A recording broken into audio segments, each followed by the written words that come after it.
मारते त्यांचा आहे ना बाई तो. अच्छा अच्छा तू काही नाही भेवते हो मी आहे ना. हो बाई भीती वाटते हो. अगं तुझा मारता रस्ता एवढाच. हो बाई साडी रुपयाची वाटायला तेंदुआ निघला का? तेंदुआ हो ना. तेंदुआ म्हणजे अगं तेंदुआ राहते मोठा मोठा अच्छा चिट्ट्या पट्ट्यावाला अंधारात दिसत नाही. बरं चाललं मग जायचं वाट कसली पाहते. हो सोबत जाशील. हो हा चाल.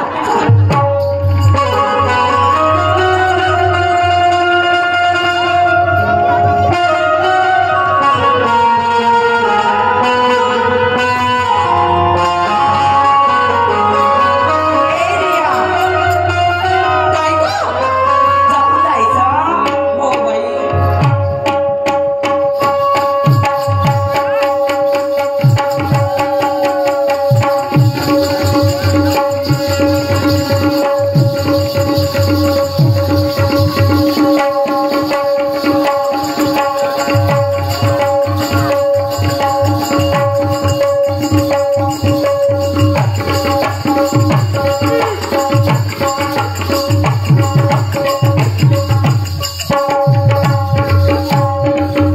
चल गे बाबा.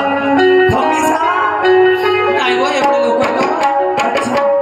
थोडे वाले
दोन्ही शहराचे प्रारंभिक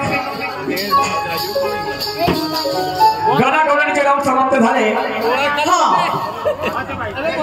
आणि खऱ्या अर्थाने दुय्यमीला सुरुवात झाली असे म्हणायला हरकत नाही आणि ते दुय्यमीला सुरुवात ज्ञानेश्वरी वाघमारे साहेबांनी केलेली आहे. अतिसुंदर दुय्यमीला सुरुवात केलेली आहे. शाहीर साहेबांनी प्रश्नाची विचारणा केली होती हो. आणि प्रश्न त्यांचा असा होता की म्हणतात बुद्धीचा नवरा कोण, आणि मी आपल्या बुद्धीप्रमाणे त्यांच्या प्रश्नाचं समाधान केलं, पण ते मान्यवर साहेबांना पत्नी पडलं नाही. ओके मान शाहीर साहेब मला सांगा माय बाप हो, मग माझं जमलं नाही तर मला सांगा विहिरीतून जर एक बालटी जर पाणी काढलं तर पाणी कमी होईल का माय बापू? नाही नाही नाही. सागरातून जर रोटाभर जर पाणी काढलं आम्ही तर त्या सागरातलं पाणी कमी होईल काय? शाहीर साहेब तुम्ही आपल्या प्रश्नाचा खुलासा करून द्यायला पाहिजे होतं. शाहीर साहेब म्हणतात मी सांगू शकलो असतो, हा, पण तुम्हाला कसोटी लागली नसती. शाहीर साहेब असे कितीतरी प्रश्न निर्माण करता येतील जी. हो हो समजलं की नाही?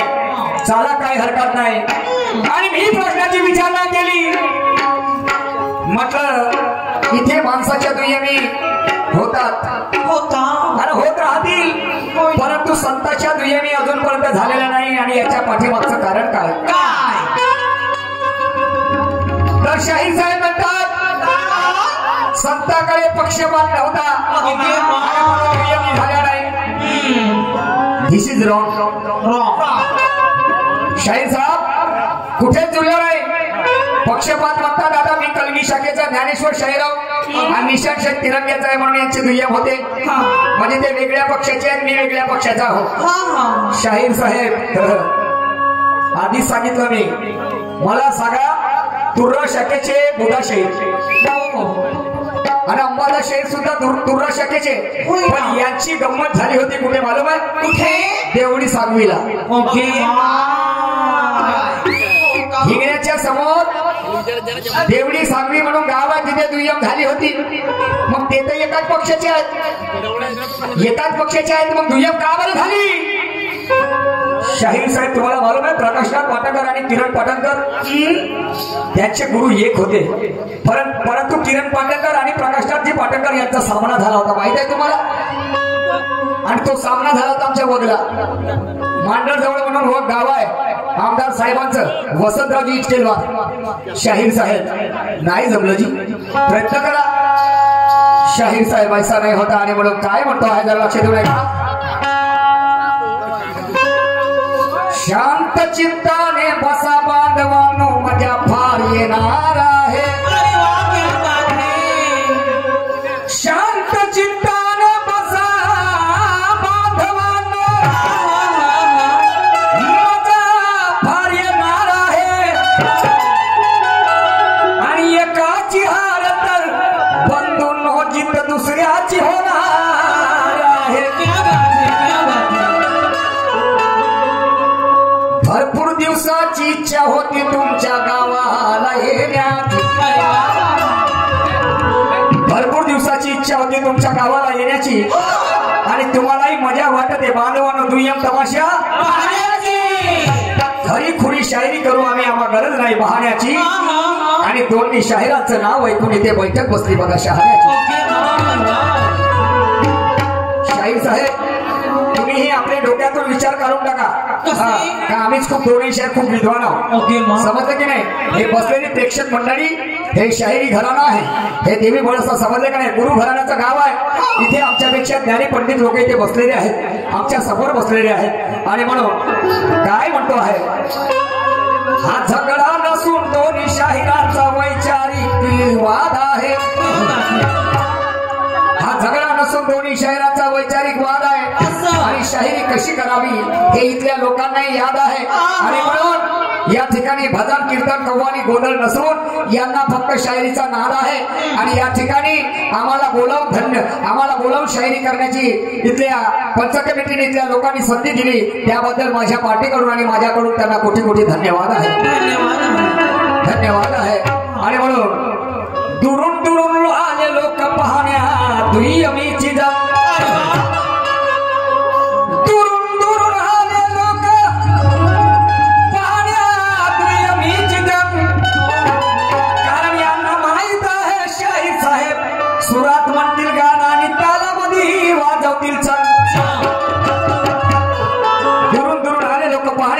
त्यांचे जग, कारण यांना माहित आहे सुरात म्हणतील गाणं आणि तालामध्ये वाजवतील शायरी अशी होऊ द्या ज्ञानेश्वरजी की हे लोक झाले पाहिजे दर, आणि शायरी का खराब केल्या तर पेऊन ऐकायला म्हणतील आमचा दारू गाजी आणि भग शाहीर साहेब म्हणतात नाही तर तुमच्या तोंडावर थुकतील ना माझ्या तोंडावर थुकतील शाहीर साहेब हा शेर शोभा नाही देत तुम्हाला इथे आम्हाला थुकण्यासाठी बोलवलाय का आमच्या तोंडावर नाही आमच्या तोंडावर थुकायसाठी बोलवलाय का आम्हाला शाहीर साहेब थुकण्याचे पैसे घेतले आहेत का आम्ही तुम्ही घेतल्या का तुमच्या तोंडावर थुकलं पाहिजे असं तुम्हाला वाटते का त्याचे पैसे घेतले का तुम्ही शाहीर साहब ये शेर को खत्म कर दो आज से तुम बिल्कुल खत्म ये शेर बिल्कुल खत्म कर दो समझे कि नहीं समझदार को इशारा काफी जूता पाँव में ही जचता है समझदार को इशारा काफी जूता पाँव में ही जचता है और झूठ की कोई बुनियाद नहीं होती क्योंकि सत्यार्थ ही इतिहास रचता है कहना है मेरा क्या शायरी करना इतनी आसान बात नहीं शायरी करना इतनी आसान बात नहीं और दुनिया में स्त्री पुरुष और श्रीखंडी इसके अलावा दूसरी कोई जात नहीं और कुछ मक्कारों ने ये पेट भरने के लिए हमें जातियों में बांटा तो शायर निशान कहता है ऐसे लोगों को पकड़कर और जगह देखकर मारो लात सही मारो लात सही मारो लात सही शाहीर साहब आणि म्हणून सवाल की तसल्ली होती है जवाब से सवाल की तसल्ली होती है जवाब से और गाने की भी तसल्लियां होती है गाने से सवाल की तसल्ली होती है जवाब से गाने की भी तसल्ली होती है गाने से ये महफिल कभी खुश नहीं होगी तुम्हारा और मेरा चेहरा देख लेने से खुद की तारीफ करना कोई बड़ी बात नहीं हमारी तारीफ होनी चाहिए जमाने से प्रश्नाचं उत्तर मिळेल हो पण पहिले संत याची व्याख्या समजून घ्या याची डेफिनेशन आधी समजून घ्या पक्षपात हे का हो तिकडे पक्षपात कोण निर्माण केले पक्ष कोण निर्माण केले तुम्ही आणि मी ना समजलं का संतांच्या काळात पक्ष नव्हते का होते नाही का संतांच्या काळात पक्ष होते शाहीर साहेब संतांच्या काळामध्ये जात नव्हती का होती संतांच्या काळात जात नव्हती काय मग आजही काय बरं राष्ट्रसंत तुकोबराया त्यांची जात का बरं लपवत नाही जात का सांगतात त्यांची तुकडोजी महाराजांची जात का सांगतात संत गाडगे बाबाची जात का सांगतात शाहीर साहेब आणि म्हणून बोलण्यामध्ये प्रेमाचा मकरंद भरा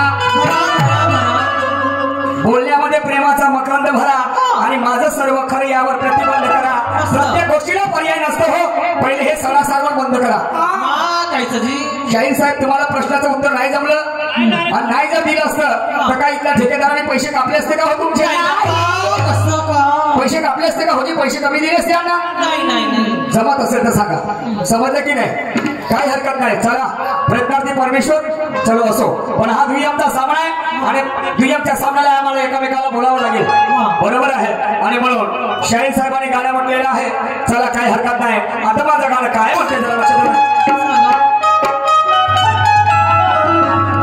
अरे मस्ती में रंग मस्ताने हो गए और साईं तेरे नाम के दीवाने हो गए हाँ साईं तेरे नाम के दीवाने हो गए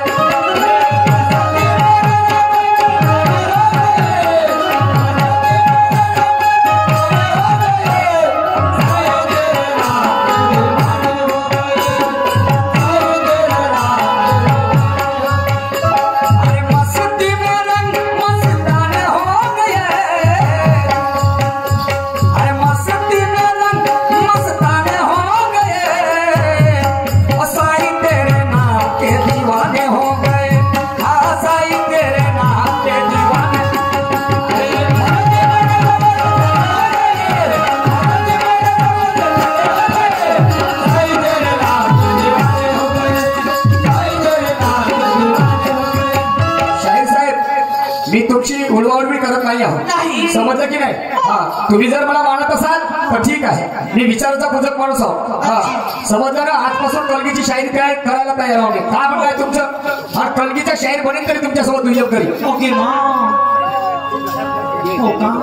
का म्हणताय तुमचं? हो, दुय्यम नाही होत होते.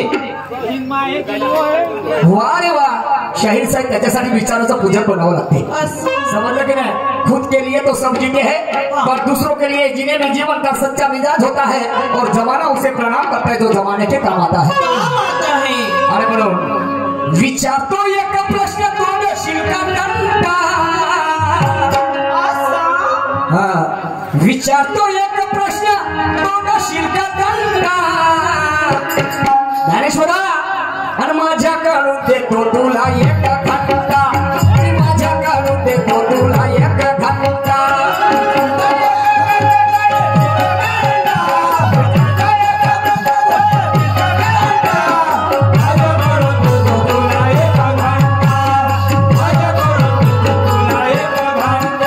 अरे जोड काही युक्ती लढाव फंटा, अरे जोड काही युक्ती लढाव फंटा. आणि माझ्याकडून देतो तुला एक घंटा, मी माझ्याकडून देतो तुला एक घंटा.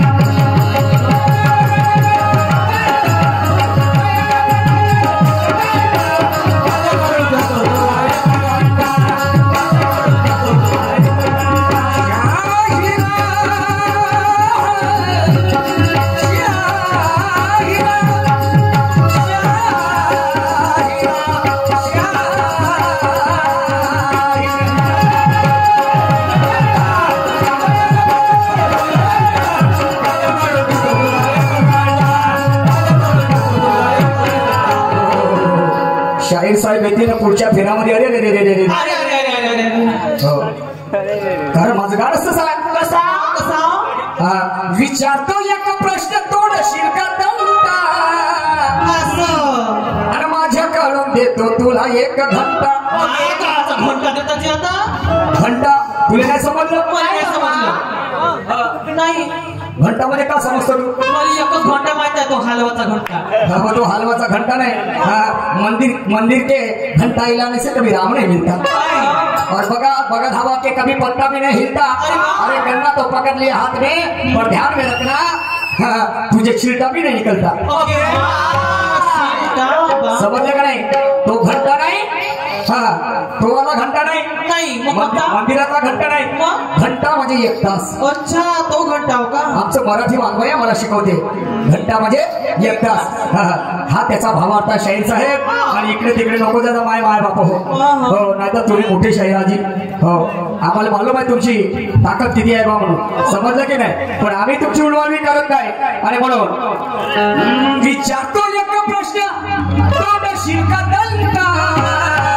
बापरे, माझ्याकडून देतो तुला एक घंटा.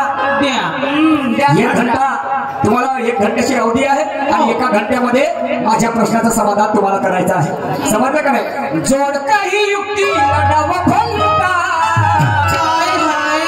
आणि माझ्याकडून देतो तुला एक घंटा. घंटा म्हणजे काय होते? घंटा म्हणजे एक तास. समजलं का नाही? घंटा म्हणजे घंटा म्हणजे युक्ती. अच्छा, समजलं का नाही? तुला काहीतरी दिमागाला ताकद लावायची आहे. अच्छा, समजलं का नाही? प्रश्नाचं उत्तर देणं म्हणजे काही साधी सोपी गोष्ट नाही आहे. आणि म्हणून ऐका, म्हणजे काय म्हणतो ते?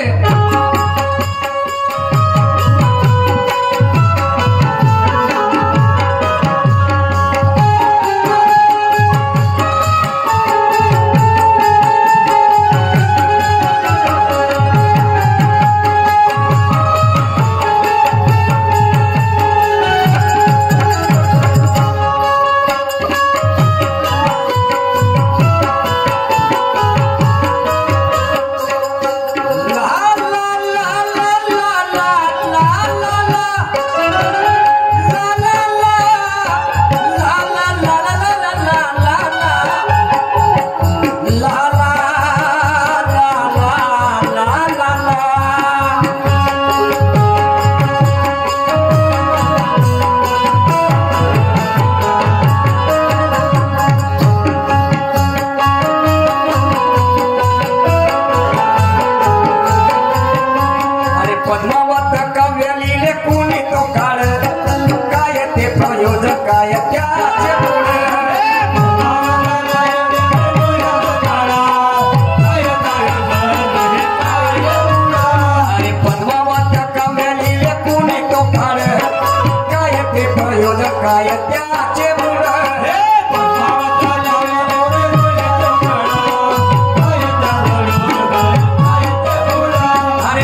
जी मनोज कोल्हे साहब इट्टे से इस विचारधारे पर 31 रुपये का पारितोषिक आया है. पार्टी तहे दूर से शुक्रिया अदा करते हैं. थँक्यू.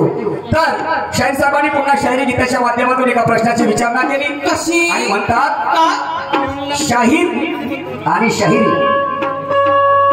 शाहीर आणि शाहिरी याच्यामध्ये फरक आहे. बरोबर.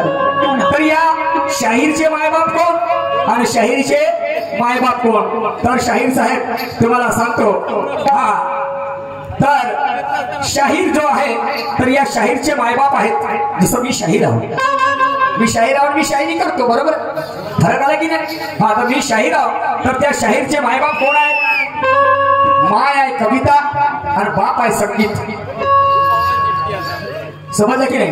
हा, म्हणजे शास्त्र पुराणाचा अध्ययन करून त्याच्यामध्ये मास्टरकी निर्माण करणे आणि काही कवी काव्य लिहिणे आणि ते संगीताच्या माध्यमातून प्रस्तुत करणे, त्याचं नाव आहे शाहीर. अच्छा.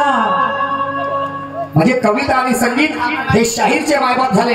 आता शाहिरीचे मायबाप कोण आहे? शाहिरीचे मायबाप कोण आहे? तर शाहिरीचे मायबाप आहेत. माय आहे, तुम्हाला सांगतो, आई आहे, ती आहे कल्पना. कल्पना कोणती तरी कल्पना जेव्हा डोक्यामध्ये येते, कल्पना म्हणजे सृजनशीलता. शाहीर साहेब कल्पना ही माय आहे शाहिरीची. बरं. आणि बाप जो आहे तो बाप आहे भाषा. भाषा आम्ही जे काही बोलतो, भाषा म्हणजे वाणी. समजलं का नाही? आम्ही आता जे बोलत आहोत हे लोकांना पटलं पाहिजे आणि याच्यामध्ये बोलवं पाहिजे त्या भाषेमध्ये, तर आमच्या शाहिरीने काही नाही. तर मी हे जर बोलला ते का त्याची शायरी होईल? कशी कशी भाषा जर वापरली हे त्याची शायरी होईल. लवचं कोटचं होय तर आणलं येते भोगसून भागसून. बरोबर आहे. आणि म्हणून शाहिरीचे मायबाप हे झाले कल्पना आणि भाषा. भाषा म्हणजे जवानी. समजलं की नाही? पण आता माझं गाणं काय म्हणते तुम्हाला सांगतो. एका गावामध्ये एक बालक जन्मास आला. तर तुम्हाला सांगतो मानवानो, एखाद्या वेळेस काय होतं, जेव्हा आई गरोदर असते तर डिलिव्हरी जेव्हा बाईची होते तर कधी कधी आई दुखावते, आई दगावते, मृत्युमुखी पडते, बाईचा पुनर्जन्म होता म्हणतात. परंतु परिस्थिती काय निर्माण झाली? एक बाई गरोदर होती आणि तिचे परिपूर्ण दिवस झाले आणि जेव्हा तिच्या उदरातून एक बाळ जन्मात जेव्हा आला, माय तर मेलीच मेली, पण क्षणामध्ये बाप सुद्धा मेला. क्षणात बाप सुद्धा मरण पावला. आणि म्हणून त्या गावातले लोक गोळा झाले. अरे अरे अरे म्हणे, हे काय जन्माला आलं म्हणे? अरे कुठून आलं म्हणे? हे जन्माला आलं म्हणे. नंतर एवढं पापी जन्माला आलं म्हणे. माय तर मेलेलं मेले मेले तर बापाने मारलं म्हणे. अरे अरे. आणि लोक त्याचा तिरस्कार करायला लागले, तिरस्काराच्या दृष्टिकोनातून पाहायला लागले. परंतु ते म्हणतात देव तारी त्याला कोण मारेल. हा, आणि मग असं तो हिरभराचा हातभर झाला, हातभराचा मोठा झाला, शिकायला लागला, वाचायला लागला आणि खूप ज्ञानी पंडित बनला. काव्य कादंबऱ्या त्याने लिहिल्या आणि दिल्लीच्या संसदेमध्ये त्याचा गाजावाजा झाला. दिल्लीच्या संसदेमध्ये त्याचा गाजावाजा झाला आणि त्याच्या गावात इलेक्ट्रिकची सोय नव्हती, कोणत्या सोयी सुविधा नव्हत्या, पाण्याची सोय नव्हती. आणि त्याच्या नावाने त्याच्या झपाट्याने त्याच्या गावाचा विकास व्हायला लागला. आणि जे लोक त्याच्याकडे तिरस्काराच्या दृष्टिकोनातून पाहायला लागले तेच लोक त्याच्या चरणावर डोकं ठेवायला लागले. म्हणे मग कोणाच्या हातचं नाही रे दादा, याच्यात तुझी काही गलती नाही, आम्हाला क्षमा कर, आम्ही खूप चुकलो. आणि तेच लोक त्याला माफी मागायला लागले. तर म्हणण्याचा तात्पर्य साहेब, तो बाप कोण, त्याची माय कोण आणि तो व्यक्ती कोण आणि त्याने कोणत्या काव्य कादंबऱ्या लिहिल्या आणि कुठे त्याचा सत्कार झाला. समजलं की नाही? एवढंच नाही, ते एका वास्तुशिलेचं, मोठ्या वास्तुशिलेचं उद्घाटन त्याच्या हाताने झालं. एवढंच नसून स्वतःच्या धर्म पत्नीची त्याने प्रबळ इच्छा पुरवली. प्रबळ इच्छा त्याने जे काही होती ते इच्छा परिपूर्ण केली. शाहीर साहेब त्याची पत्नी कोण, त्या पत्नीची इच्छा कोणती त्याने परिपूर्ण केली. त्या इमारतीचं नाव काय शाहीर साहेब हे सांगायचं आहे. पटवून स्पष्टीकरण करून संदर्भासहित स्पष्टीकरण करून सांगण्या, नुसतं नाव सांगण्याला होणार नाही. ऐका पुढे काय म्हणतो ते.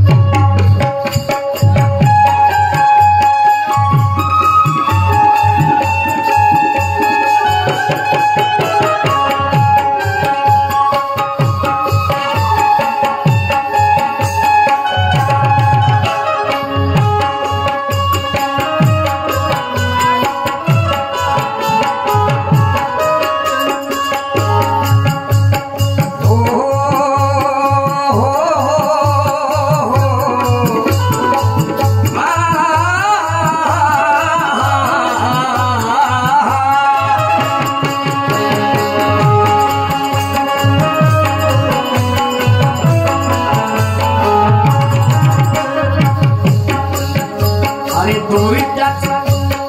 दुरिताचे पर्व ज्याने नागविले कुठली कोणाशीला उद्घाटन केले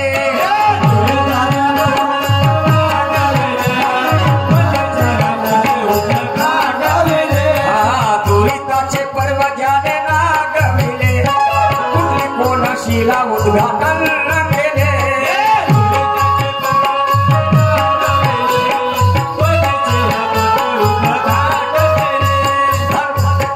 धर्मपत्नीची पुरवली उत्कंठा अरे धर्मपत्नीची पुरवली उत्कंठा माझ्याकडून देतो तुला एक घंटा माझ्याकडून देतो तुला एक घंटा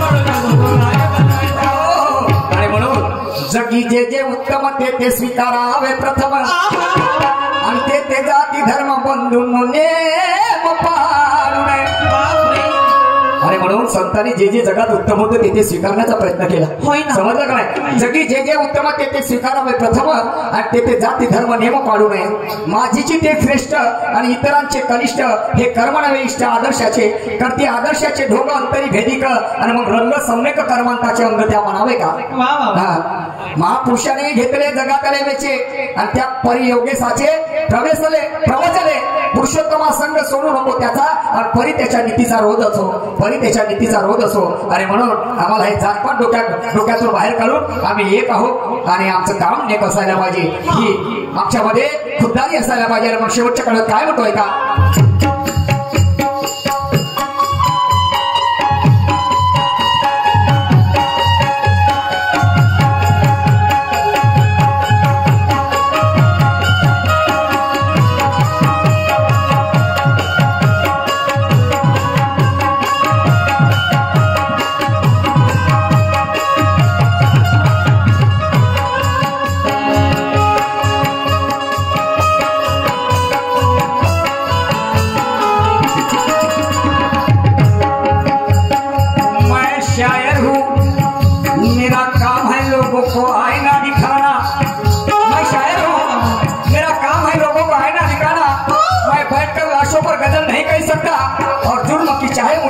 जो सजा दो और झूठ के खिलाफ मैं कभी चुपने नहीं सकता ऐसा क्यों कह रहा हूँ ज्ञानेश्वर जी देश को धोखा दुश्मनों से नहीं तो देश के गद्दारों से होता है तिजोरी को धोखा चोरों से नहीं बल्कि पहरेदारों से होता है पहरेदारों से होता है इसलिए कहना है मेरा सुनिए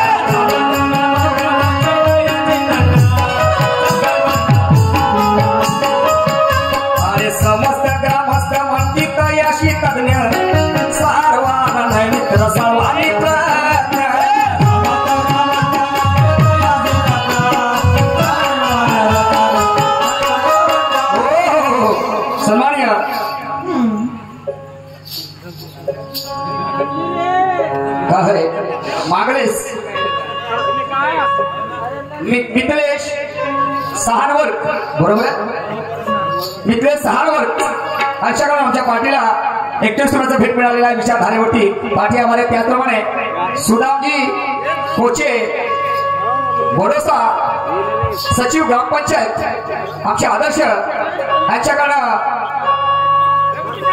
आमच्या पार्टीला 101 रुपयाचं पारितोषिक मिळाले पार्टी आभारी आहे क्लास धूम गाना मुकला क्या बात है यांच्याकडे 101 रुपयाचं भेट मिळाले पार्टी आभारी आहे आणि म्हणून समस्त ग्रामस्थ म्हणतात अशी तज्ञ ज्याच्या वाणीतही पावर होता आणि म्हणून सर्वांना नैमित्र सर्वांनी प्रयत्न मेरे गुरुवर्य लिखते हैं क्या पुरुषोत्तम उपाध्याय दया अमरा कंठा ज्यांनी चांगलं चांगलं कार्य केलं मरावे पण कीर्ती रूपाने उडावे आणि तेथे अमर झाले समजलं काय पुरुषोत्तम उपाध्याय